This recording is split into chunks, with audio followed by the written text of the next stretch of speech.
Hi, this is Rust and Magic. I thought I would give some tips on things in LightWave that may not be obvious for the beginners. So let's have a look and see. First of all, we're going to have a look at copying and pasting colors, which is not very obvious. When you have the color buttons, you may go into the color selector, of course. You can click on that and select a color, and you can keep them there and use them in other places. But sometimes you just want to copy and paste, and you can do that by pressing Control and the right mouse button. That will copy a color to some other place.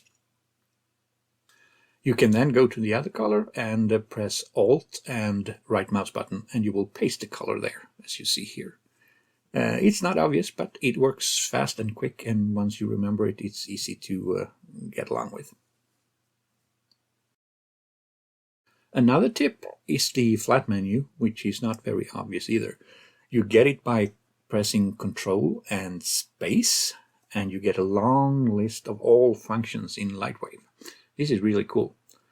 You can see everything, and if you just remember the name, you can find it here. So we have a long list, all commands. You can also see the shortcuts here, and you can search by just typing a keyword, anything you want, and it will show anything that matches that. So if we, for example, want everything that has to do with bone, we can type bone and we'll see all commands that are related to bones. Very easy to find things and very quick. I use it all the time. It's usually much faster than to actually find the correct tab where it is and so on. So good thing to use. Another thing that you may find useful is the pop-up menus. You have 3 pop-up menus, one for each mouse button. By holding down Control, Shift, and one of the mouse buttons, you have 3 different menus popping up, and you can configure them yourself to contain anything you want, things you use very often. They are set up default, and you can go in and edit them. You have 3 different menus, one for each mouse button. Here we have the left mouse button, where you can see all the things in that, and you have the middle mouse button, and we also have the right mouse button. So we can configure anything we want here, all the commands we use very often. Also very useful thing.